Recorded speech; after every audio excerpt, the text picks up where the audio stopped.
El 13 de noviembre de 1992, tres chicas de un pueblo de Valencia salieron a bailar.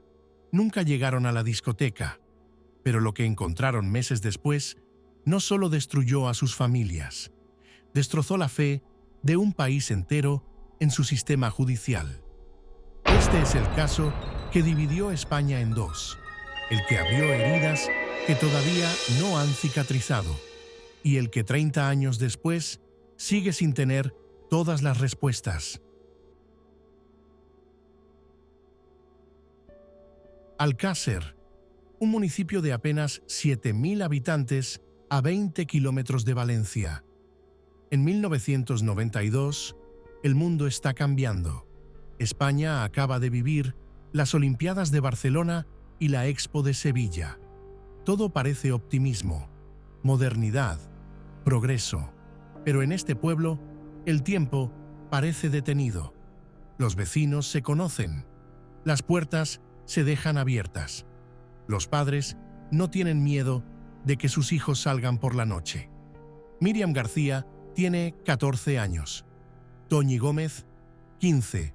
Desiré Hernández, también 15. Son tres amigas inseparables. Chicas normales que estudian, escuchan música pop y sueñan con ir a una discoteca que se llama Color, en Picassent, a pocos kilómetros. El viernes 13 de noviembre de 1992 deciden ir. Sus padres no saben exactamente a dónde van. Las tres salen de casa, hacen autostop. Y ahí empieza la pesadilla. Esa noche, nadie las ve llegar a la discoteca. Nadie las recuerda en el camino. Es como si la tierra se las hubiera tragado. Cuando sus familias se dan cuenta de que no han vuelto a casa, primero piensan en un accidente, luego en una escapada. Pero pasan las horas, pasan los días. La Guardia Civil inicia la búsqueda. Se registran campos, acequias, descampados. Se interroga a vecinos. Se activan avisos en medios locales. Nada. Lo que nadie sabe todavía, lo que nadie quiere ni imaginar, es que las tres chicas fueron interceptadas esa misma noche, que un hombre las recogió con su coche y que lo que ocurrió después, en una casa abandonada de La Romana, una pedanía cercana, es tan brutal que cuesta escribirlo y mucho más pronunciarlo. Durante 75 días, España busca a Míriam, Toñi y Desiré. El 27 de enero de 1993 aparecen sus cuerpos. El hallazgo fue accidental. Un cazador encontró los cuerpos enterrados de forma superficial en un paraje de Tous, a más de 50 kilómetros de Alcácer. Lo que se encontró allí sobrepasó cualquier cosa que España hubiera visto hasta ese momento en un caso criminal. Las autopsias revelaron que las tres jóvenes habían sido retenidas durante días. Habían sido torturadas, violadas y asesinadas. El impacto en la opinión pública fue brutal, inmediato, total. Los telediarios nacionales abrieron con la noticia durante semanas. La prensa dedicó portadas históricas. Y entonces ocurrió algo que no había pasado nunca en la televisión española. El padre de Míriam, Fernando García, se sentó frente a las cámaras y habló, sin filtros, sin protocolo, con una rabia y un dolor que millones de personas sintieron en sus propias casas. Ese momento cambió para siempre la relación entre el crimen y los medios de comunicación en España.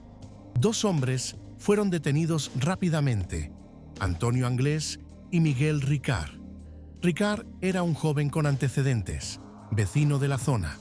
Anglés, su amigo, tenía un perfil aún más oscuro, historial de delitos, varios alias, una personalidad que los investigadores describirían después como radicalmente peligrosa.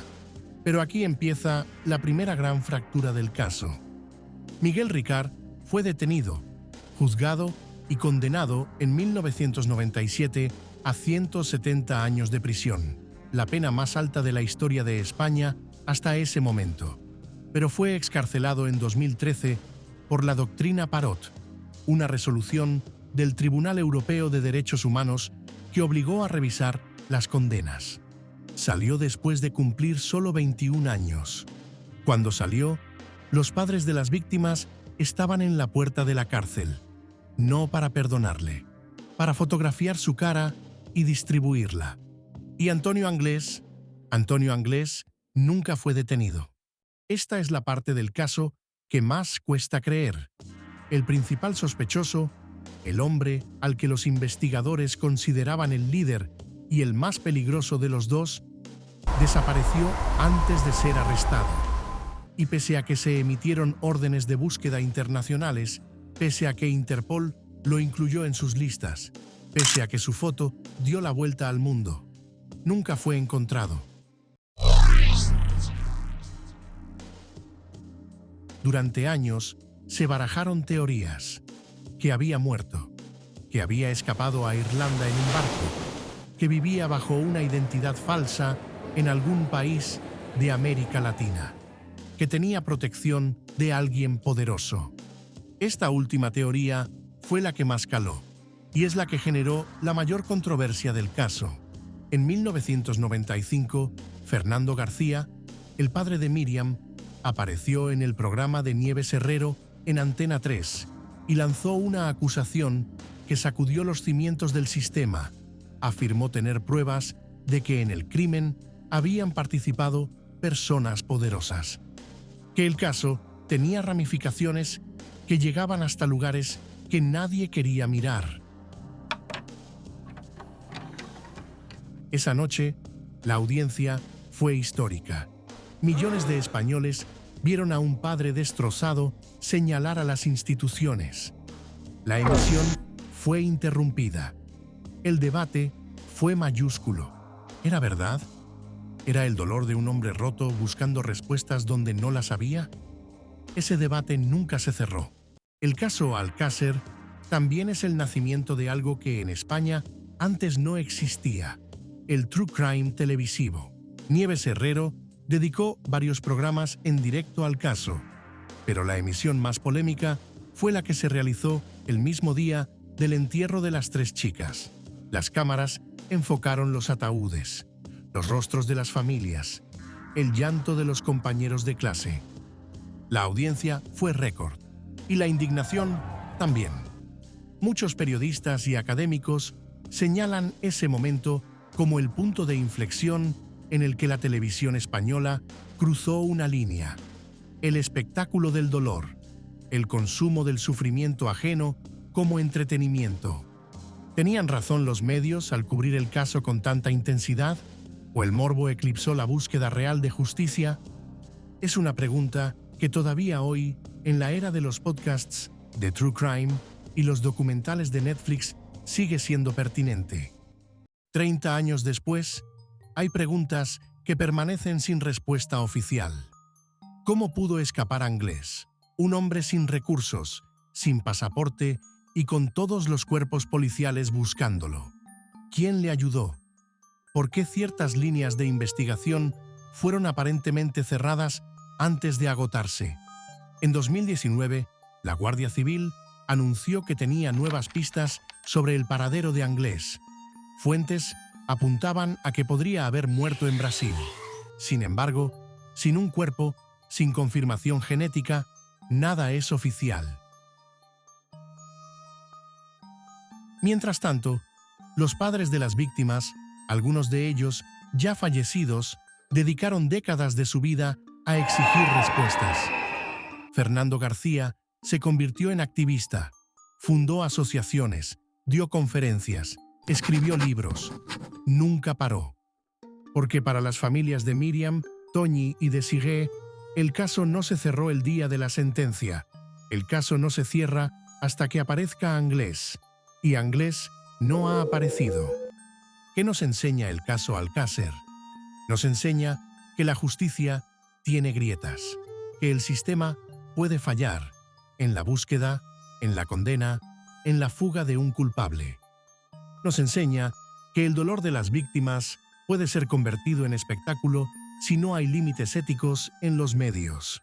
Pero también nos enseña algo más difícil de aceptar, que hay casos que una sociedad no puede digerir del todo, que hay crímenes tan brutales, tan injustos, que dejan una cicatriz permanente en la memoria colectiva. España, antes de Alcácer, y España, después de Alcácer, no son exactamente el mismo país. Las leyes de protección de menores cambiaron. La forma de cubrir los crímenes en televisión, aunque no del todo, cambió. La percepción de la seguridad en España cambió. Todo eso tiene nombre, tiene apellido, tiene la cara de 3 chicas que salieron a bailar una noche de noviembre y nunca volvieron a casa. Si llegaste hasta aquí, significa que este caso te importa tanto como a mí. Deja en los comentarios qué parte del caso te parece más inexplicable. ¿La fuga de Anglès? ¿La salida anticipada de Ricard? ¿El papel de los medios?